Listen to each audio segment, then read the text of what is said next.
नववर्ष का आगाज हो गया है। 2026 को कुल अलग अंदाज में राजधानी लखनऊ के सैनानी बिहार रेसिडेंटल वेलफेयर सोसाइटी द्वारा मनाया जा रहा है, जिसके तमाम लोगों के साथ बातचीत करने के लिए बलराम चौहान है। उसके साथ उनके क्षेत्र के वो लोग हैं जो आज इस जश्न को अलग अंदाज में मनाने रहे। सर, किस तरह से 2026 का आगाज हो रहा है, 25 जा रहा है, किस तरह से इस जश्न को मना रहे हैं?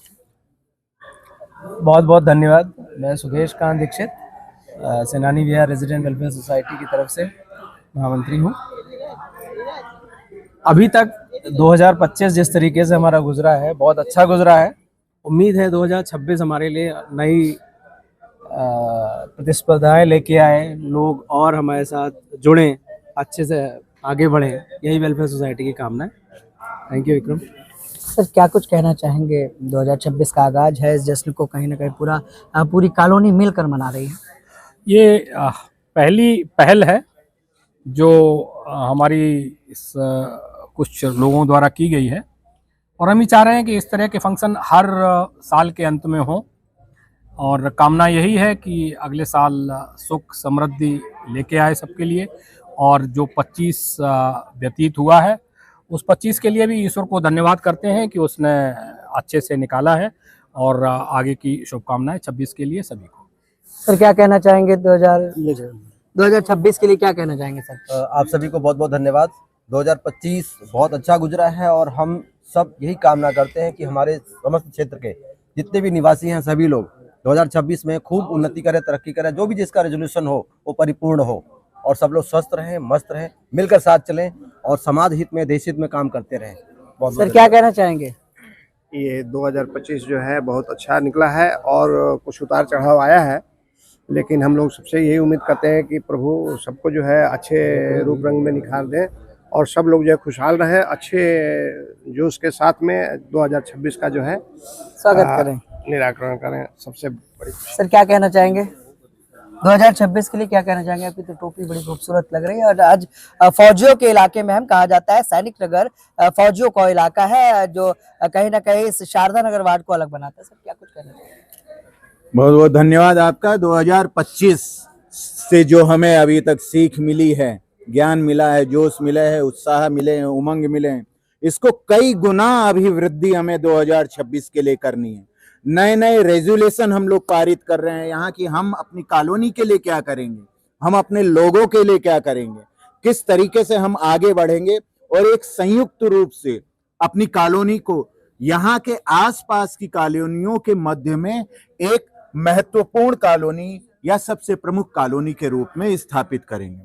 हम तो सभी एक साथ मिलकर यही कह रहे हैं, नए साल का हम वेलकम करते हुए कि नए साल का पहला जाम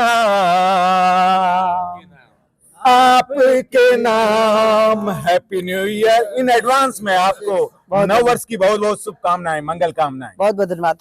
देखिए, सैनिकों की एक कॉलोनी कही जाती है, उसके साथ साथ शारदा नगर वार्ड में सैनिक नगर एक अलग पहचान रखता है। उसको कहीं ना कहीं सैनानी बिहार के रूप में भी जाना जाता है, लेकिन पूर्व में लोग सैनिक नगर जानते हैं। महिलाओं की टोली से भी बात करेंगे कि आखिर आने वाले 2026 का आगाज और स्वागत वो किस तरह से करना। सैनानी बिहार की महिलाओं से भी बात करते हैं कि आखिर आने वाले 2026 का आगाज और स्वागत वो किस तरह से करने। मैडम, क्या कुछ कहना चाहेंगे? 2026 को कैसे मनाने वाली है?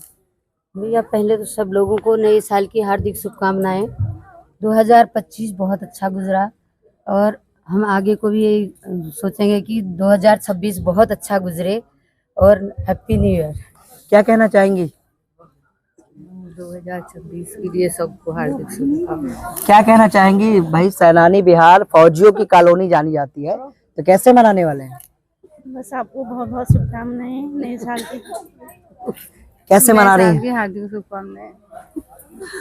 हम ये कोशिश करेंगे कि आने वाले नए साल में हम अपने बच्चों को धर्म के प्रति और अग्रसर करें, क्योंकि आजकल धार्मिक होना भी हमारे हिंदू धर्म का एक सनातन धर्म का परम नियम है। इसलिए मैं चाहती हूँ कि अपने धर्म को देखते हुए हमारे बच्चे आने वाले 2026 के नए साल में धार्मिक धर्म के प्रति और जागरूक बने। जय श्री राम, सनातन धर्म की जय। देखिए, महिलाओं की टोली क्या कुछ कहना चाहेंगी 2026 को लेकर? हमारे 2026 2025 से अच्छी गुजरे। हम सैनिक की वाइफ है, हमारे देश स्वतंत्र है, हमारा सेनानी बिहार भी हमारे लिए अच्छा है। चलिए, बहुत बहुत धन्यवाद। देखिए, सेनानी बिहार में इस जश्न को यानी कि 2026 के जश्न को मनाया जा रहा है और कहीं ना कहीं तस्वीरें भी होंगी जश्न की। कुछ कहना चाहोगी 2026 के लिए? Happy new year.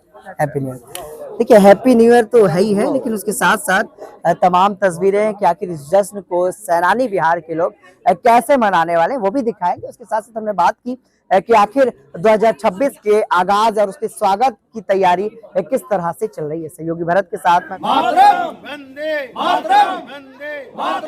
जय माता दी।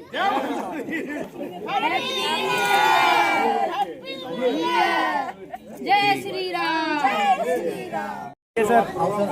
Happy new year 2026। प्रेरित करना है कि बच्चे जो है हर मनोबल ऊंचा होता है और बच्चों का मन जो करता है तो आपको चाहूंगा कि आप लोगों के सामने प्रस्तुत करूं कि उत्तर से लेके दक्षिणी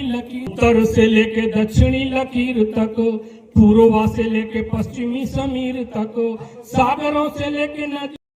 जितना मैंने बासु जी को बोला था अपनी प्रशंसा करने के लिए, उन्होंने पूरी कर दी है।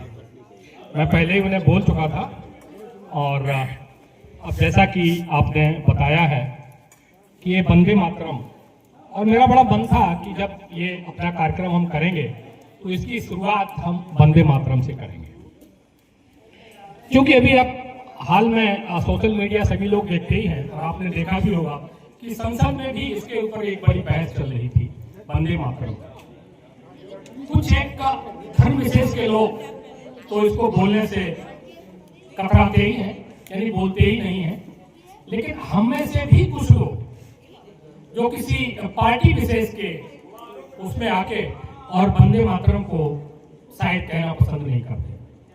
तो इसलिए मेरा मन था कि हम आज की इस पार्टी या समारोह या पुराने साल का विदाई समारोह, इसमें हम वंदे मातरम से शुरुआत करेंगे। धुन मिलाएं, ताली बजाएं और जैसा भी संभव हो आप उसमें जरूर शामिल हों।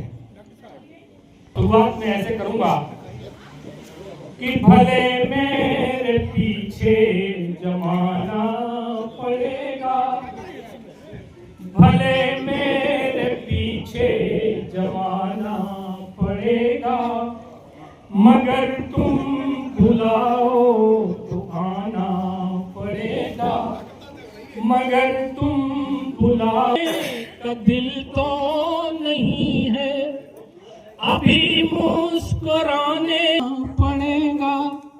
और अब वंदे मातरम, मैं वंदे मातरम कहने नहीं जा रहा हूं, बट वंदे मातरम क्या है और क्यों हमें इसे गाना चाहिए।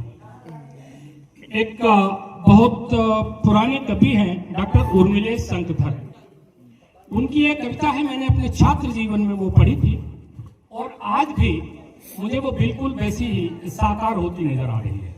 तो मैं उस कविता को पढ़ूंगा और आप लोगों से चाहूंगा कि अगर आप लोग उसमें शामिल हो सकते हैं तो आप उसमें शामिल हो। वंदे मातरम क्या है, हमें क्यों गाना चाहिए, वो मैं बताने जा रहा हूँ। और उन्हीं आपने चिन्हित किए हैं क्या रेजुलेशन अगले वर्ष के लिए कि मैं इस वर्ष ये करूंगा, पिछले साल के लिए हमारे कौन सी चीजें ऐसी थी जो हमसे छूट गई और उसे हमें पूरा करना है, वो रेजुलेशन आप लोग बना लेंगे, जिसको कि हम थोड़ी देर में आप लोगों से कार्यक्रम हमारा जो विशेषता शुरू होगा, जैसा कि हमारी पहले से परिकल्पना है कि जो हमारा कार्यक्रम होगा ये 150वीं वर्षगांठ मनाई जा रही है वंदे मातरम की। तो 150वीं वर्षगांठ है वंदे मातरम की, तो आज हम जो कार्यक्रम की विधिवत हम जो इसकी शुरुआत करेंगे तो वंदे मातरम की ही थीम के साथ करेंगे। बंकिम चंद्र चटर्जी जी उनकी आनंद मठ से पहले उन्होंने लिखा था, इसके 2 पद ही लिखे थे, फिर बाद में उन्होंने पूरा इस छंदों को पूरा किया था। स्वतंत्रता के वक्त ये हुआ कि अपने राष्ट्र का कुछ हमारे पास होना चाहिए, कुछ हमारे राष्ट्र का जो जोश उत्साह है